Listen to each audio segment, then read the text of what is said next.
Hello, global audience. After the first post I made on the death of Toritseju Emmanuel Jackson, I decided to go more detailed, and I came across this by Kingsley Omonubi. He says, following the unfortunate death of Toritseju Emmanuel Jackson, 23 years, in the hands of unknown assailants in Abuja, the FCT Police Command's investigation has commenced into the incident. While condoling with the parents, relatives, and friends of the deceased, the Commissioner of Police, CB Babaji, Sunday reassured members of the public that the command will be professional, fair, and thorough in its investigation.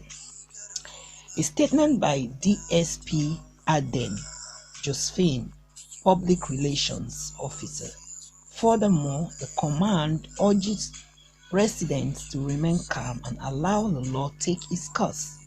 The command employs residents to report all suspicious movements, emergency, or distress through these numbers that are displayed on the screen. And Toritseju is said to be a law graduate at Buckingham University, United Kingdom, was allegedly killed by yet to be identified persons somewhere in Abuja. Reports had indicated that the operatives from Wuse police station called his family members to come to the station to identify its corpse after it was recovered from a hotel which was not disclosed. Toritseju was said to have returned to Nigeria on 23 January 2021 after graduating with a law degree from Buckingham University to undertake the mandatory one-year call-to-bar program at the Nigerian Law School. He was said that it was stabbed to death, and it was learned that the case has been transferred to Homicide Section of the Nigerian Police Force, FCT, Command for painstaking investigations of the circumstances surrounding the death of Toritseju. So my big question here is that why is Nigeria police taking this long? This incident happened since this guy returned 23 January 2021, and this is now 20th November 2021. Nigerian police, what is really happening? The first video I treated, I said that doesn't mean that Toritseju was involved in a kind of dead-end game that people never knew the kind of person he was. I also asked a big question, or is that he was mistakenly for someone else? My question here is that why is the Nigerian police reluctant about this death? I have come to realize that Nigeria is a country whereby the rich are the ones that are easy, and something will be done very fast. But if it is the poor, on your own tent, on your own, O Israel, because if you don't eat some wine, you don't dine with the rich people, you don't mingle with people that matters in the society, and things like this befell you, oh my good God, you are just on your own, Oyo. So that is exactly what I am seeing in the case of late Toritseju. They've been crying for justice, and up till now, nothing has been said. No news about the perpetrators, whether they've been caught, no news about any suspect, no news about the CCTV that was captured on that very day. My people, damn it, when I hear things like this, it marvels me. You and I know that Nigeria is also a kind of country whereby the rich also cry, and people of relevant authorities are there to come quickly to their aid. But when the poor cries, no way, except you have money, money talks, and relationship and connection also talks in that country. How can somebody be killed like that? Even though this guy is a bad guy, which I assumed, but not sure, and allegedly assume is bad, and at the end of the day he was killed like this and nothing is being done. And if I will still ask this question, does it mean that this guy must have committed something that nobody knows about, or he must have mingled with some kind of people, maybe some kind of brotherhood and confraternity that have put him into trouble? Or if I will still add to this, does it mean that he was in a kind of confraternity and decided to renounce, he decided to back out, and these people were like, you go nowhere, and they look forward to seeing him, or maybe they must have heard that he's coming back to the country after his education abroad, and they decided to just eliminate him like that.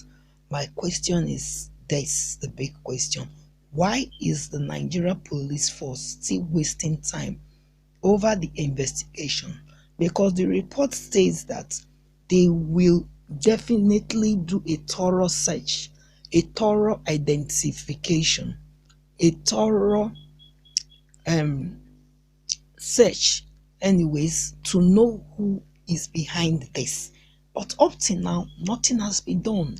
I hope it's not one of those stories that will be swept under the carpet, because if you listen to the very first video I posted about this justice for Toritseju, they said we have CCTV footage.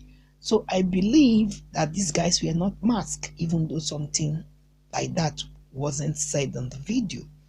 But my question now again is that the family members, what are they still doing about this? Are they folding their hands about this? If the FCT police cannot do something about this, can't they go forward to like get this? Maybe cry to social media for justice. I believe people will come to their aid. So this guy to just go like that and the perpetrators are not brought to book.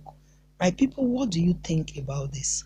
Do you think that Toritseju also is somebody that have eaten and dined with the devil? When I mean the devil, with bad guys, and now it is a payback time for him? Does it mean that Toritseju too has been involved into things like this by taking people's life? Which I am not sure. I'm only asking. So I am doing this video with a pained heart, because these have really taken long, and as Nigeria, as that country, Obodo Nigeria as I always call it, things easily get swept under the carpet, especially when you don't have money.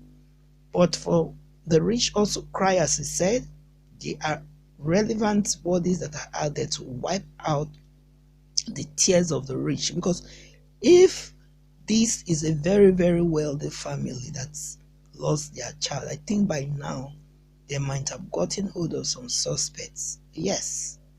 But when you are nobody, then it's very, very difficult for people to come to your aid. As for the families of late Toritseju, it's just a pathetic one. Take heart, though it's so painful and it hurts. After training a child, he's still at his prime, 23 years old boy.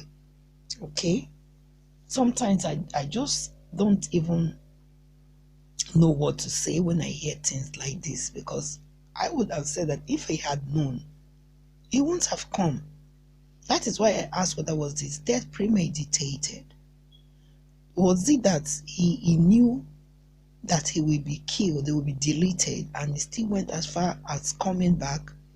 So was it that there's nobody that he could confide in his family that and say that, maybe I have done this back in Nigeria, I don't want to come back home?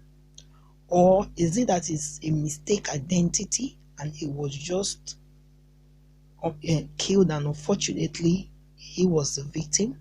Guys, what do you think about the death of Toritseju Emmanuel Jackson, the 23-year law graduate that came to Nigeria to complete his education after schooling abroad in the UK, to be precise, who was stabbed to death in the city of Abuja, where he went to see a friend. And according to the news as well, the hotel that he was seen with a friend was not mentioned.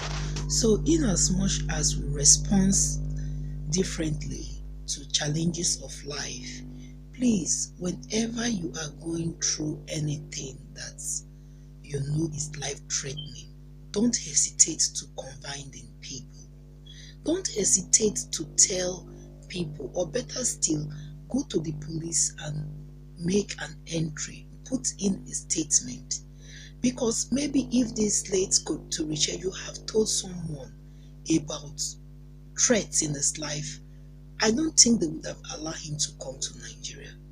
So guys, let me hear your own thoughts and view. Thanks for watching to the end. See you in the next one.